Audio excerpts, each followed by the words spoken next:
সামদ নয়, ক্ষমতাকে প্রশ্ন করাই গণমাধ্যমের কাজ। আমরা প্রশ্ন করতে চাই আপনার হয়ে, জানতে চাই আপনি যা জানতে চান। শুরু করছি গ্লোবাল টেলিভিশনের নিয়মিত আয়োজন প্রশ্নগুলো সহজ। এই অনুষ্ঠানে আমরা চলমান ঘটনার নানা তথ্য ও বক্তব্য তুলে ধরি। অতিথিদের কাছে জানতে চাই সেসব তথ্য ও বক্তব্যের প্রতিক্রিয়া ও বিশ্লেষণ। সঙ্গে আছি আমি অ্যাডভোকেট আবু রাজ্জাকি। আমাদের আজকের আলোচনার বিষয় রাষ্ট্রপতি নির্বাচন, সংবিধানের ৭০ অনুচ্ছেদ। এ বিষয়ে আলোচনার জন্য স্টুডিওতে উপস্থিত আছেন রাজনৈতিক বিশ্লেষক আবুল কাশেম চৌধুরী। স্বাগত আপনাকে। আপনাকেও ধন্যবাদ। এবং আরও আছেন সিপিবির সাবেক সাধারণ সম্পাদক রুহিন হোসেন প্রিন্স। আপনাকেও স্বাগত। ধন্যবাদ আপনাকে। আমরা চলে যাচ্ছি আলোচনার দিকে। আপনারা জানেন যে দুজনেই অত্যন্ত বিজ্ঞ রাজনীতিবিদ বাংলাদেশে। আপনারা জানেন গত ২৪শে জুলাই ২৬ রাষ্ট্রপতি শাহাবুদ্দিন সাহেব পদত্যাগ করেছেন। ৫৪ অনুচ্ছেদ মোতাবেক স্পিকার হাফিজউদ্দিন সাহেব আপাতত এই দায়িত্বে আছেন। নতুন রাষ্ট্রপতি নির্বাচনের জন্য বিএনপির বেশ কয়েকজনের নাম জানা যাচ্ছে। তার ভিতরে ফখরুল ইসলাম আলমগীর সাহেব আছেন, মেজর হাফিজউদ্দিন আহমেদ আছেন, মোশাররফ হোসেন আছেন, নজরুল ইসলাম খান, তাদের নাম শোনা যায়, যদি এখনও চূড়ান্ত কিছুই হয়নি। পাশাপাশি বিরোধী দলীয় যে ১১ দলীয় যে বিরোধীয় দল, তারা কিন্তু ইতিমধ্যে কর্নেল অলি সাহেবের কে তারা অলরেডি মনোনয়ন দিয়ে দিয়েছেন। এবং এই যে রাষ্ট্রপতি নির্বাচনটা হতে যাচ্ছে, তার সাথে কিন্তু সংবিধানের দুইটা আর্টিকেলের একটা সমন্বয় আছে। আর্টিকেল ৪৮, যেখানে বলা হয়েছে যে সংসদ সদস্য দ্বারা নির্বাচিত হবেন রাষ্ট্রপতি। আবার আর্টিকেল ৭০-এ বলা হয়েছে ভোটটা কিভাবে দেওয়া হবে এবং সেখানে সাংসদদের দায়িত্ব কী। তাহলে এই সব কিছু মিলে যদি আমরা আলাপ করি যে রাষ্ট্রপতি নির্বাচনটা কি প্রতিদ্বন্দ্বিমূলক হবে কি না, এক, যদি সেটা প্রতিদ্বন্দ্বিমূলক না হয় তাহলে আনুষ্ঠানিক বিষয় কিনা মাত্র, এই সব কিছু মিলিয়ে আমরা যেটা আলোচনা করতে চাই। এবং আলোচনার শুরুতে আমি আসতে চাই জনাব আবুল কাশেম চৌধুরী আপনার কাছে। আপনার কাছে আমি সর্বপ্রথম জানতে চাই রাষ্ট্রপতি পদটা কতখানি গুরুত্বপূর্ণ এবং বাংলাদেশের রাষ্ট্রপতি কি শুধু আনুষ্ঠানিক রাষ্ট্রপ্রধান নাকি বাস্তব রাজনীতিতেও তার গুরুত্বপূর্ণ ভূমিকা আছে? আপনাকে ধন্যবাদ এবং আপনার মাধ্যমে সমস্ত কলাকুশলী যারা এখানে কাজ করছেন গ্লোবাল টিভির সকলকে ধন্যবাদ দিচ্ছি এবং যারা শ্রোতা আমাদেরকে শুনছেন সকলকে আমি সালাম জানাচ্ছি। আসসালামু আলাইকুম রহমতুল্লাহ। আজকে যে আলোচনার শিরোনাম বা আলোচনার বিষয়বস্তু আপনি নির্ধারণ করেছেন, আমি অত্যন্ত আনন্দিত এবং বিশেষ করে আমি আরও অনেক টকশোতে গিয়েছি, কিন্তু আমি আপনাকে পরিচালক আজকে সঞ্চালক হিসাবে পেয়ে আমি বেশি আনন্দিত। কারণ আপনি নিজেই তো টকশো করেন বিভিন্ন, আমি আপনার টকশো শুনি, অনেক ভালো লাগে, শ্রোতারাও আপনাকে পছন্দ করে। তো এর কারণ হচ্ছে আপনি ভালো বলেন আর আপনার চেহারাও অনেক সুন্দর, এই জন্য অনেকে, এটা সত্য, যেটা অনেক সময় আপনার অ্যাপিয়ারেন্স বা একটা চেহারা সুন্দর হলে এটা গ্রহণযোগ্যতা বাড়ে, কমে না। আপনার হাসি খুশি থাকেন, অনেকে ওই হাসি খুশি থাকতে পারে না।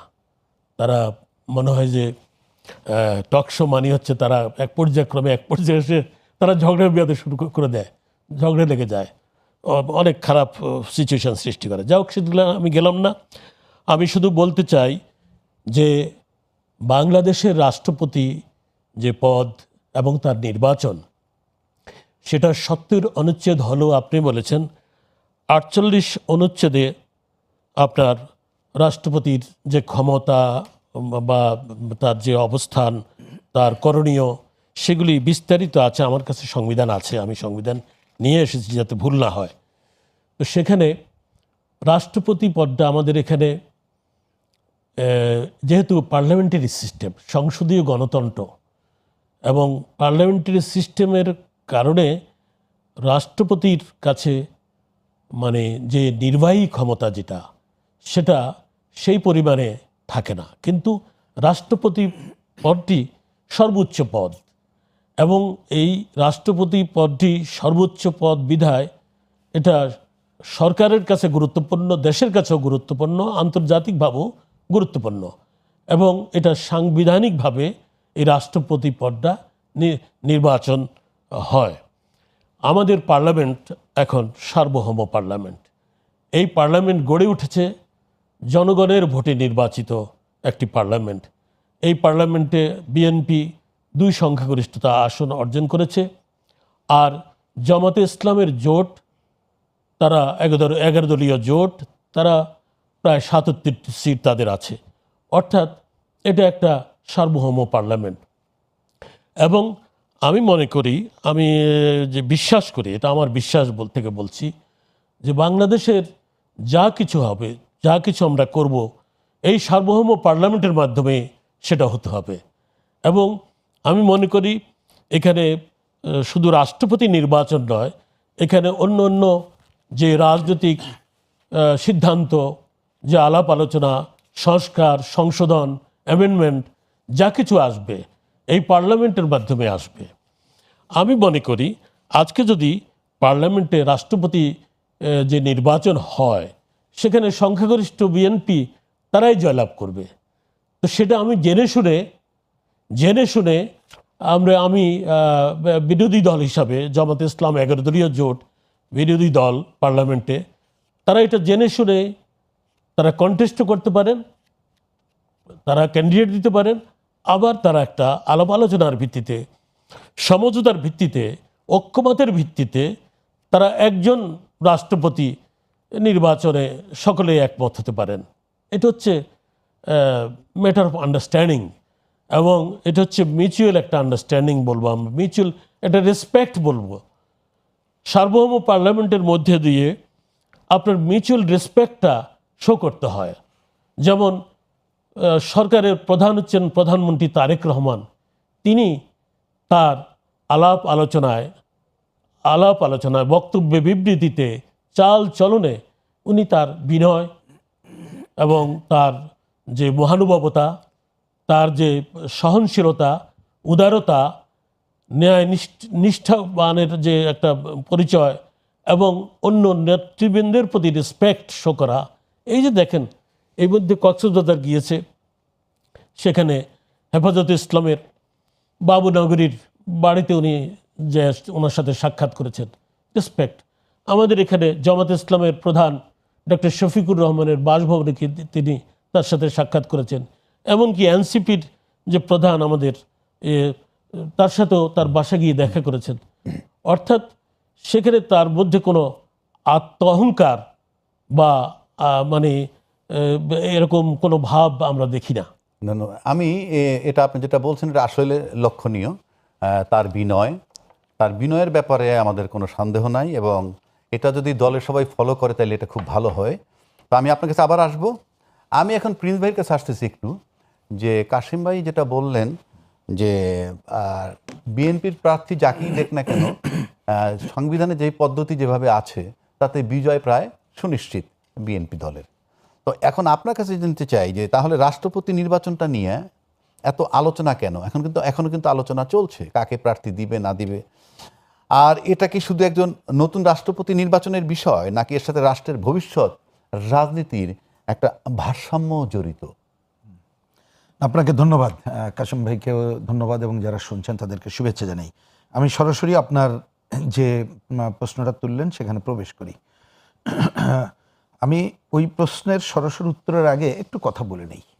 দেখেন, আমাদের এই যে রাষ্ট্রপতি নির্বাচন এখন যেটা হচ্ছে, এটা তো এখনকার সংবিধান অনুযায়ী নির্বাচন হবে, মানে কে নির্বাচিত হবেন, তার ক্ষমতা এবং কর্তব্য কতটুকু এখনকার সংবিধান অনুযায়ী, এটা একটা দিক। দ্বিতীয়ত, এখনকার সংবিধান অনুযায়ী সংসদ সদস্যরা কি করবেন সেটা আছে, এটা বোঝা যায়। কিন্তু আমি মনে করি যে রাষ্ট্রপতি নির্বাচনের ক্ষেত্রে আমরা তো এখন শুধু না, বিভিন্ন সময়, যেমন ধরুন আমাদের দলের কথা যদি বলেন, আমরা 1972-এর 4 নভেম্বর যখন এই সংবিধান পাশ করা হয়, তার আগে অক্টোবরে 1972-এর এই সংবিধানের কতকগুলো বিষয় আমরা বলেছিলাম যে এইখানে সংশোধনী আনা দরকার। হয়নি, বিভিন্ন সময় সে আলোচনা হয়েছে। যেমন ওই সময় আমাদের 70 অনুচ্ছেদ বিষয়কও প্রশ্ন ছিল, প্রসঙ্গক্রমে অন্যদিকে গেলাম না। কিন্তু এবার আমি চলে আসি এই দীর্ঘ পরিক্রমায়। এইবারে কিন্তু অনেক রাজনৈতিক দল, আমি সবার কথা বলবো না, যে রাজনৈতিক দল মিলে আমরা নানা সময় আলোচনা করেছিলাম। সেই আলোচনায় 70 অনুচ্ছেদ সম্পর্কে কতগুলো সংশোধনীর ব্যাপারে আমি বলবো যে অনেক পয়েন্টে পুরোপুরি একমত হয়েছিলাম আমরা। কিন্তু কিছু সংযোজন বিয়োজন বাদে রাষ্ট্রপতির ক্ষমতার ব্যাপারেও নিয়োগের ব্যাপারেও আছে আমরা ঐক্যমত্য হয়েছিলাম, এবং এই আরও তার ক্ষমা প্রদর্শন, আরও তাকে কিভাবে বিদায়ী করার প্রশ্ন, এগুলো হয়েছিলাম। এইবার আমি কথাটা কেন বললাম, মানে বললাম এটা এই যে আলোচনা হয়েছিল সংস্কার করা, হ্যাঁ আমি ওই জায়গার কথা বলছি, এবং তাতে কিন্তু মানে এই পয়েন্ট ঐক্যমত্য, কিন্তু এই ঐক্যমত্য মানে সব গ্রহণ করতে হবে নট দ্যাট, কারণ এর বাইরে তো জনগণই করবে। এবং ওইখানে আরেকটা কথা ছিল অবশ্য, এটা না বললে আবার ঐক্যমত্যের ভুল বোঝাবুঝি হবে। আমরা পরে আবার ওইখানে ছিল সেটা এগ্রি করেছিলাম যে রাজনৈতিক দল বিজয় লাভ করবে তারা যেভাবে নির্বাচন ইস্তেহারে লিখবে বিজয়ের পরে সেইভাবে দায়িত্ব পালন করবে। এখন সেইটা থাকলেও যেহেতু একটা বড় অংশ রাজনৈতিক দল তারা ঐক্যমত্য পোষণ করেছে, তাহলে এই রাজনীতি মানে রাষ্ট্রপতি নির্বাচনের ক্ষেত্রে সংবিধানে এখন যেটা আছে ওইটার বুঝেও আরও বাড়তি ক্ষমতা, সংবিধান যদি ধরেন কতগুলো সংশোধনী যদি আসে, যেটা আমাদের প্রত্যাশা আছে, কিছু তো আসাই উচিত, হয়তো সব পয়েন্টে একমত আমরা হব না, সেটা অন্য আলোচনা, তাহলে রাষ্ট্রপতি নির্বাচন এটা বিবেচনা রাখা উচিত। এমনকি 70 অনুচ্ছেদের বিষয়েও যতটুকু আমরা একমত হয়েছি তাতে কিন্তু ওই সাংসদদের ভোটের ব্যাপারেও কতগুলো বিবেচনা রেখেও কিন্তু রাষ্ট্রপতি নির্বাচনের বিষয় আসতে পারি আমরা। এখন এই দুইটার কম্বিনেশন করবে কি করবে না এটা নির্ভর করছে ক্ষমতাসীনদের উপরে। আমি জিনিসটাকে পয়েন্টগুলোকে তুললাম কারণ এই আলোচনাটা হওয়া দরকার।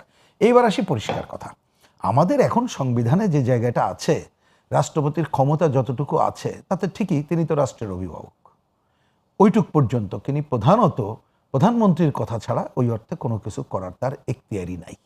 যদিও এটাকে আমাদের একটা সংসদীয় গণতন্ত্র, এইখানে ডুয়েল ক্ষমতা হোক এটা আমরা চাইব না, এটা রাষ্ট্রপতি শাসিত না, কিন্তু রাষ্ট্রের যিনি প্রধান অভিভাবক তার হাতে কতগুলো ক্ষমতা বাড়ানোর ব্যাপারে কিন্তু আমাদের ঐক্যমত্য আছে। তাহলে সেইটা যদি আমরা বিবেচনা করি ভবিষ্যতের জন্য এবং 70 অনুচ্ছেদকে যদি বিবেচনা করি তাহলে রাষ্ট্রপতির পদটা খালি আলংকারিক হওয়া উচিত না বলে আমরা মনে করি। এইটা বিবেচনায় রেখে আমি আশা করব যে ক্ষমতাসীন দল তার প্রার্থী বিবেচনা এবং অন্য কাজগুলো করবে। এইবার আসি এই যে প্রতিদ্বন্দ্বিতার কথা বলছেন, আসলে এই প্রতিদ্বন্দ্বিতা আমরা দিতে পারি, দেওয়াতে আমি ব্যক্তিগতভাবে কোনো অসুবিধা দেখি না, হইতেই পারে, আলোচনা হইতেই পারে, কিন্তু এটা কেনা বোঝে আলটিমেটলি ক্ষমতায় যারা আছেন তারা যাকেই মনোনয়ন দেবেন তিনি নির্বাচিত হবেন, এটাই হচ্ছে খুবই স্বাভাবিক। সুতরাং এই বিবেচনাটা থাকলো। এবার লাস্ট পয়েন্ট আপনি যেটা তুলেছেন যে তাহলে কি এটা আলোচনার জন্যে নাকি, আমার বিবেচনায় আলোচনা হওয়াটা তো খারাপ কিছু না। যেমন ধরেন বোঝার জন্য বলি, আমি জানি না যেটা আমার একটা ব্যক্তিগত মত বলছি, ধরেন যদি সংসদে আমরা বা বামপন্থীরা থাকতাম তা আমরা পারি না পারি আমরাও সম্ভাব্য রাষ্ট্রপতি কাকে সেটা তো বলতেও পারতাম, বলতাম না কখন, এটা আমার ব্যক্তিগত ওপিনিয়ন বলছি, যদি আমরা মনে করি এটাও বিবেচনা আমরা রাখতে পারতাম বা এখনো পারি কিনা, সেটা হচ্ছে যে এইবারের যে সংসদ এইটাকে মনে রাখতে হবে আমরা একটা কর্তৃত্ববাদী স্বৈরাচার শাসনের অবসানের পরে যে অন্তর্বর্তীকালীন সময় পার করেছি সেখানেও জনগণের আকাঙ্ক্ষা পূরণ হয় নাই, আমরা কিন্তু ন্যূনতম গণতন্ত্রের পথে হাঁটা শুরু করেছি।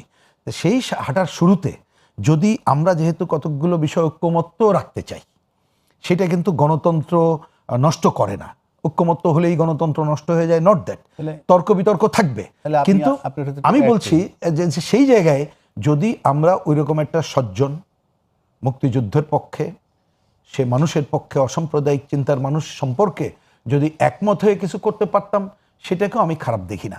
কিন্তু ইতিমধ্যে দেখতে পাচ্ছি যেভাবে বিরোধীরা মনোনয়ন দিলেন আমার কাছে মনে হয়েছে তারা সেই জায়গাটা রাখে নাই, সুতরাং ভোট হোক, কোনো অসুবিধা নেই, ভোটে নির্বাচিত খুবই স্বাভাবিকভাবে এখনকার যা সিস্টেম সে অনুযায়ী, বা এই সিস্টেম না থাকলেও 70 অনুচ্ছেদে যদি আমরা অন্য সুযোগও দিতাম, গোপন ব্যালটে যাকে খুশি ভোট দিতে পারো, তাতে মেম্বারশিপ যাবে না, তাতেও আমি ব্যক্তিগত হয়ে মনে করি এইবারের যে অবস্থা, কিছুটা কাশেম ভাই বলেছেন যে তাতে বিএনপি যাকে মনোনীত করবেন তিনি নিশ্চিতভাবেই রাষ্ট্রপতি হবেন বলেই দেখা যাচ্ছে। তাহলে আজকে এই মুহূর্ত পর্যন্ত সংসদ সদস্যরা তো দলীয় সিদ্ধান্তের বাইরে ভোট দিতে যদি না পারেন তাহলে সেটা কি ব্যক্তিগত পছন্দের মূল্য হইল? এক, দুই, যে কথাটা আপনি বললেন আমরা গণতন্ত্রের দিকে আগাচ্ছি, তাহলে গণতন্ত্রের সাথে এটা অন্তরায় সৃষ্টি করছে না বিষয়টা? সেটা তো যে বললাম যে আমরা যেটা ঐক্যমত্য যে পয়েন্টে হয়েছি তাতে 70 অনুচ্ছেদের যে সংশোধনীর কথা বলেছি তাতে কিন্তু আছে, এটা হওয়ার পরে নির্ভর করবে যে এই ধরনের ভোটে যাকে খুশি সে বিএনপি করলেও বিএনপির সাংসদ হলেও অন্য যে কোনো দলের প্রার্থীকে ভোট দিতে পারেন, তাতে তার সদস্যপদ বাতিল হবে না। এখন সেটা তো এখনো আমরা করি নাই, অবশ্য করা এত সহজে সম্ভব না। আপনি করি নাই আরেকটা বলে আমি কথা অপরাধ বলছেন, বলছি আপনি না। আরেকটা কথা বলছেন কি রহিন হোসেন প্রিন্স, আপনি বলছেন এখনকার সংবিধান মোতাবেক রাষ্ট্রপতি নির্বাচন। জি, তো এখনকার সংবিধান মোতাবেক তো পিছের নির্বাচনটা হয়েছে, সংসদ যে নির্বাচনটা হলো সেটাও তো সবাই বলে যে ওই সংবিধান মোতাবেক হয়েছে। না, তা তো বটেই। যদি ওখানে আমরা যাই, এবার এই রাষ্ট্রপতি পদত্যাগ করার পর যেমন আমাদের আইনমন্ত্রী বলছে যে সংবিধানের 123 মোতাবেক 123 অনুচ্ছেদ মোতাবেক রাষ্ট্রপতি পদত্যাগ করার পর 90 দিনের মধ্যে একটা নির্বাচন হতে হবে, এবং সেই হিসাবে সেপ্টেম্বরের মধ্যে নির্বাচন হবে, সেপ্টেম্বরের 22, 23, 24-এর মধ্যে, এটা 20 তারিখে ফিক্সড করছে। কিন্তু প্রশ্ন ওখানে নয়, প্রশ্ন হচ্ছে না আগস্টের 20 তারিখে, কিন্তু প্রশ্ন হচ্ছে যে 123-এ কিন্তু এটাও বলা আছে সংসদ ভেঙে যাওয়ার পর পরবর্তী 90 দিনের মধ্যে নির্বাচন হতে হবে। না, এটা কিন্তু সেইটা তো একটা সেই ভিন্ন নির্বাচনটা পরিবেশ কি ছিল। মানে কিভাবে হলো বা কোন ভাবে হলো বলে আপনার কাছে মনে হয়, কোন বিধানে হইল? না, এটা আমার মনে হয় যে আমার বিবেচনা এটা অলরেডি একটা সেটেলড বিষয়। এই কারণে, কারণ আমরা তো একটা যে গণঅভ্যুত্থানের পর যে পরিবেশ পরিস্থিতি ছিল তাতে তো ওইরকম একটা পজিশন ছিল না। তখন সংবিধানের 106, যদি আমি ভুল না করি, সেই অনুচ্ছেদ অনুযায়ী রাষ্ট্রপতি আপনার আইনের কাছে, আপিল বিভাগের কাছে তারা জানতে চেয়েছে এখন কি করতে পারি, সেই অনুযায়ী গঠিত হয়েছে। সুতরাং ওইটা এই নর্মাল পরিবেশের সাথে সম্পর্কিত না, যার জন্যই 90 দিনের মতো হয় নাই। জানবে আপনি কাকে দিচ্ছেন, এবং 70 অনুচ্ছেদের যে একটা চাপ এখানে আছে সেটা তো আছে, আমরা আছে জানি, কিন্তু আপনি কি মনে করেন যে ভোটের যে নিয়ম তাতে কি এটা স্বাধীনভাবে ভোট দেওয়ার জন্য একটা সুযোগ থাকা উচিত কিনা? আমাদের এখন আমরা তো সংবিধান মেনে চলব।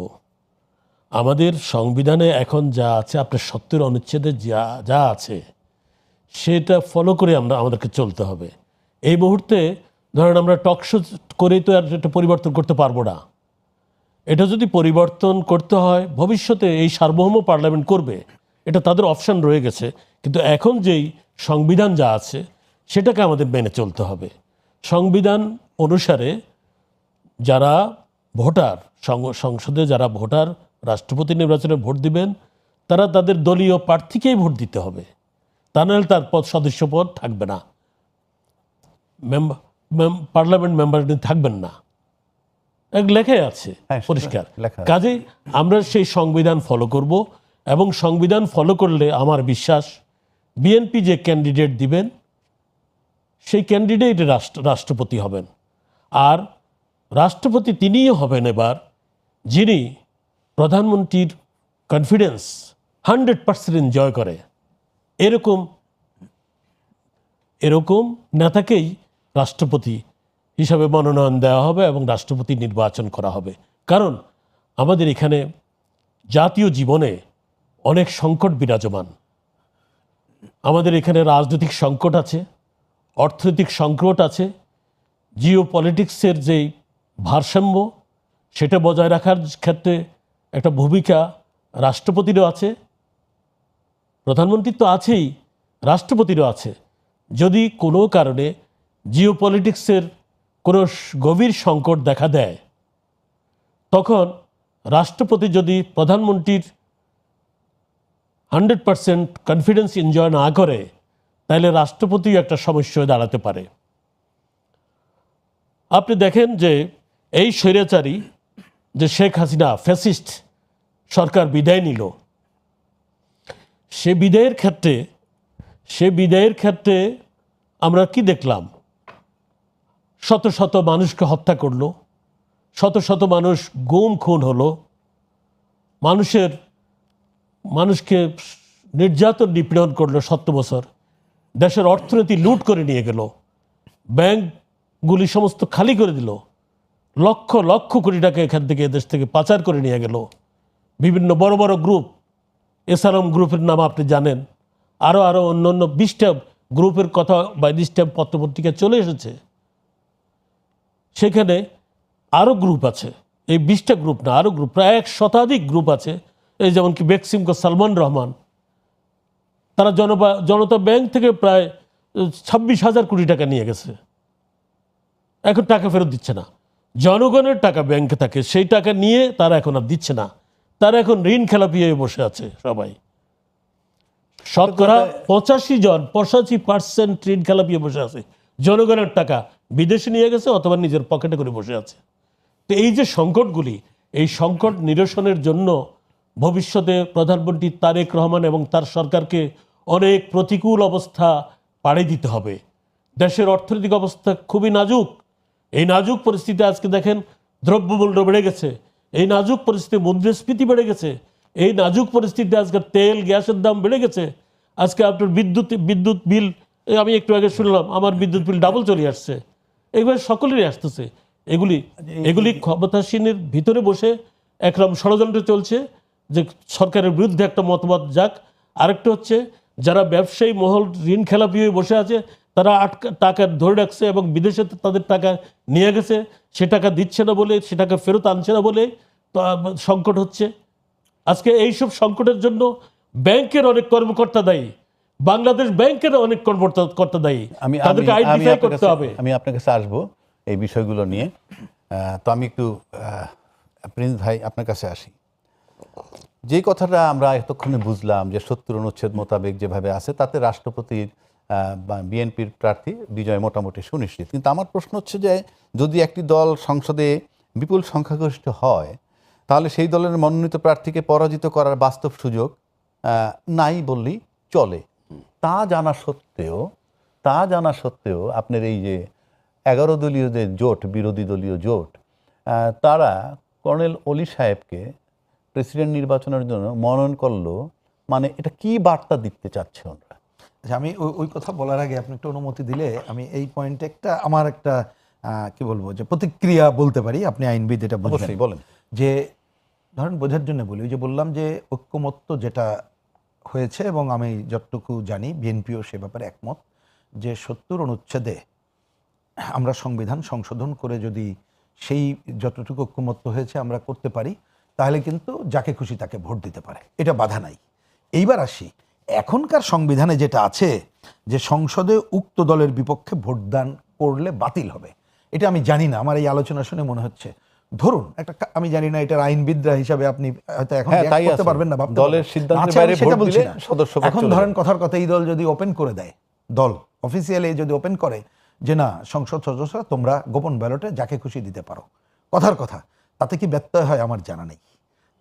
এটা আইনবিদরা ব্যাখ্যা দিতে পারবেন কেন। আমি সেটা বললে অনেক সময় লেগে যাবে। আমি ক্লুটা বলছি যে 2008-এর নির্বাচনের পরে একটা ঘটনায় আমরা অনেক দল মিলে, তৎকালীন স্পিকার পরবর্তীতে রাষ্ট্রপতি হয়েছিলেন আব্দুল হামিদ, ওনার কথা আমি বলছি যে আমরা একটা ঘটনায় গিয়েছিলাম, আমি সেটা ব্যাখ্যা যাব না।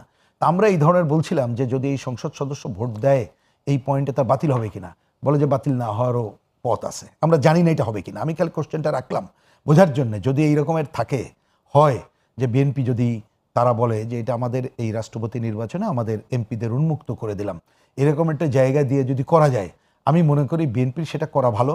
তাতে করে ওই যে গণতন্ত্রের কথা বলেন ওই ধারাটা হবে, যদিও নির্বাচিত নিশ্চিতভাবে হবে। আমি তো আগেও বলেছি যে বিএনপির প্রার্থী হওয়া উচিত বলে আমি মনে করি, এটা আমি প্রসঙ্গ হলে। এবার আমি ওই যে পয়েন্টে বললাম ওই ব্যাপারে সামান্য মন্তব্য করি। এটা আপনি খেয়াল করলে আমরা দেখতে পাই যে এখন সংসদে যারা বিরোধী দল, তারা প্রথম দিন থেকেই তারা যে কোনোভাবে সব কিছুতেই তারাই ক্ষমতায় যেতে পারলে মানে যেন চলে গেছে, বা তারাই কালকেই যেন ক্ষমতায় যাচ্ছে, এই ধরনের একটা অ্যাটিটিউড শো করছে। কারণ তার একটা বড় কারণ, অন্তর্বর্তীকালীন সময় তারাই তো ক্ষমতা এনজয় করেছে, এটা কম বেশি আমরা সবাই জানি। তা সেই জায়গায় হয়তো তারা মনে করেছে যে আমরা একটা প্রার্থী দেই, সেই প্রার্থী দিলে আমাদের প্রার্থীটাও করতে পারি। আরেকটা জিনিসও আছে বলে আমার কাছে মনে হয়, প্রার্থীতাও তারা এমন একজনকে দিয়েছে, এটা খেয়াল করবেন, তিনি বীর মুক্তিযোদ্ধা। যদিও এইটা অনেকেই এই প্রশ্ন তুলেছেন, তিনি যে বীর মুক্তিযোদ্ধা, তিনি জামাত ইসলাম মুক্তিযুদ্ধ বিরোধী দল, তার মনোনীত হয়ে তাহলে ভবিষ্যতে এই বয়সে তিনি আসলে কোন উপাধিটা প্রধান নিতে চান, এটা তাদের ব্যক্তিগত ব্যাপার, আমি সেদিকে যেতে চাই না। কিন্তু আমি মনে করি যে তাদেরও মধ্যে যে একজন প্রার্থী আছে সেইটা সে করছে, এবং মুক্তিযুদ্ধের তারা বিরোধী শক্তি, এখনও সেই সময়ের যে তারা এটা রাজনৈতিকভাবে যে অন্যায় করেছে, অপরাধ করেছে, সেটা তারা স্বীকারও করে না। তারপরেও তারা বোঝে যে ক্ষমতার কাছাকাছি যেতে গেলে জাতীয় আন্তর্জাতিক জায়গাতে আমি যে একটা মুক্তিযুদ্ধের সাথে আছি এটা শো করতে হবে। তা সেইটার জন্য তো তাদের জন্য একটা বিরাট অপরচুনিটি যে ব্যক্তিটাকে তারা মনোনয়ন করেছে। সুতরাং নিশ্চিত পরাজয় জেনেও তারা এটা করতেই পারে, আমি করাটা অস্বাভাবিক দেখি না। আমি তো বললাম ধরেন বামপন্থীরা যদি আমরা থাকতাম, তা আমরা যদি বুঝতাম যে সরকারের এইরকম একটা সময় সম্মিলিত হয়ে সরকার উদ্যোগ যদি নিত যে ঠিক আছে আসেন সবাই মিলে আমরা একজন ভালো মানুষকে তারা ক্ষমতা বাড়বে করি, ওইটার পক্ষে থাকবো তো আমরা একজন প্রার্থী দিতাম আমরা নিশ্চিত পরাজয় জেনেও। সুতরাং নিশ্চিত পরাজয় জেনেও প্রার্থী দেওয়াটা কোনো অন্যায় বলে আমি জিনিসটা দেখি না। দেখার ব্যাপারটা হচ্ছে যে আগামী দিনে রাষ্ট্রপতি তার ক্ষমতা কতটুকু আমরা করব, এবং রাষ্ট্রপতি যাকে আমরা নির্বাচিত সরকার করবেই কথাটা আমি বলছি, মানে যারা এখন সরকার আছে তারা কত সজ্জন ব্যক্তি, এবং দেশের যে কোনো ক্রাইসিসে তিনি যাতে একটা, আমি পার্টিজান শত্রুতার পক্ষে বলেই আমি বলছি, ভূমিকা রাখতে পারেন বাংলাদেশের পক্ষে, সেরকম ব্যক্তিকেই করবেন বলে আমি প্রত্যাশা করি। যে আপনাকে একটা সম্পর্ক প্রশ্ন করি আপনার আলোচনা থেকে, যেহেতু আপনি বললেন উনি একজন মুক্তিযোদ্ধা এবং উনি বীর বিক্রম, উনি জিয়াউর রহমান সাহেবের টোয়াইসি ছিলেন, উনি সাংসদ ছিলেন, উনি মন্ত্রী ছিলেন, উনি বেগম খালেদা জিয়ার খুব আস্থাভাজন একজন ব্যক্তি ছিলেন, এটা তো এক ক্রাইটেরিয়া। পাশাপাশি যদি আমি মেজর হাফিজউদ্দিন আহমেদ সাহেবের দিকে আসি, আপনি ভালো করে লক্ষ্য করে দেখবেন যে মেজর হাফিজউদ্দিন সাহেব উনি একজন মেজর আর্মি অফিসার ছিলেন, উনি একজন সাংসদ ছিলেন, উনি একজন খেলোয়াড় ছিলেন, উনি একজন মন্ত্রী ছিলেন, উনি একজন স্পিকার ছিলেন, উনি ফাইনালি ভারপ্রাপ্ত রাষ্ট্রপতি হিসেবেও আছেন।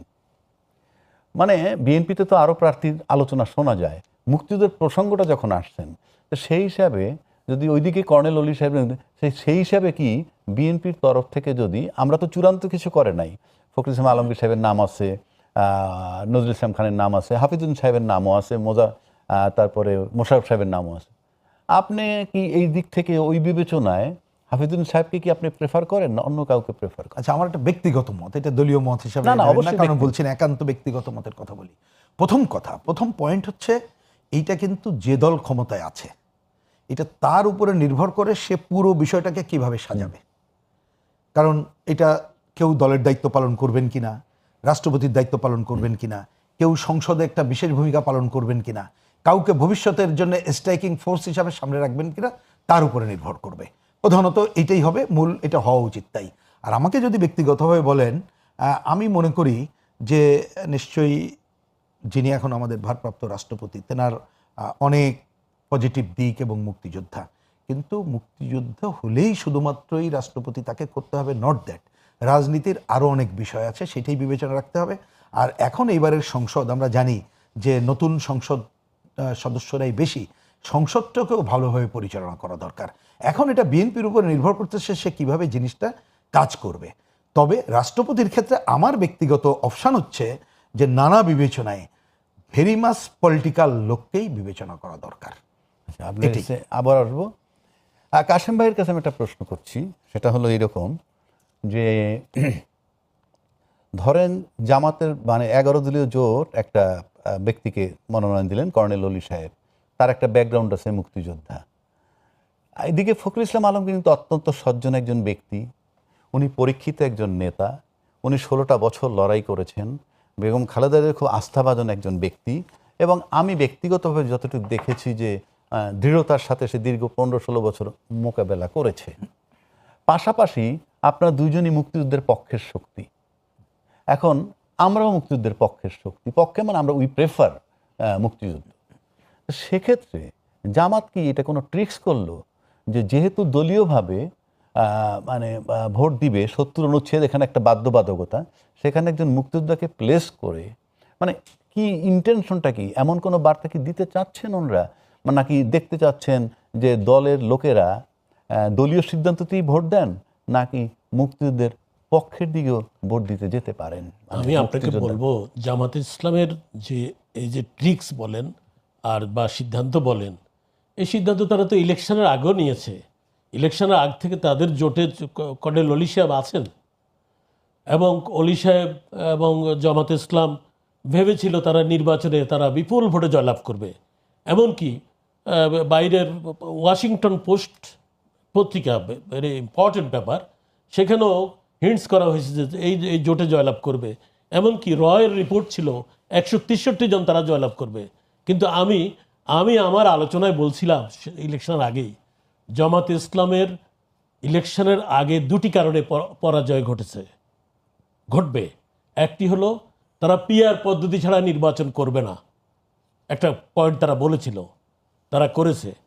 তারা গণভোট আগে ছাড়া নির্বাচন করবে না, তারা গণভোট এবং নির্বাচন একই দিনে মেনে নির্বাচন করে। এই দুইটা পয়েন্টে তাদের মোরাল ডিফিট আগে হয়ে গেছে, কথা বুঝছেন? সেখানে মুক্তিযোদ্ধা কর্নেল অলিকে দিয়েও তারা আর বেড়া পার হতে পারে নাই। এটা হওয়া যায় না। কর্নেল অলি এক সময় তার যে ভূমিকা, সেই ভূমিকার কথা স্মরণ রেখে কর্নেল অলির উচিত ছিল বিএনপির জোটে থাকা, কর্নেল অলির উচিত ছিল বিএনপির সাথে থাকা। উনি এখান থেকে জামাতে ইসলামের জোটে যেতে পারেন না। This is a gross mistake. Colonel অলির জীবনে এটা একটা বিরাট বিরাট একটা ভুল হিসাবে ইতিহাসে সাক্ষ্য হয়ে থাকবে। আর মির্জা ফখরুল ইসলাম আলমগীর অত্যন্ত সংবেদনশীল একজন নেতা এবং তিনি এই পার্টির মহাসচিব হিসাবে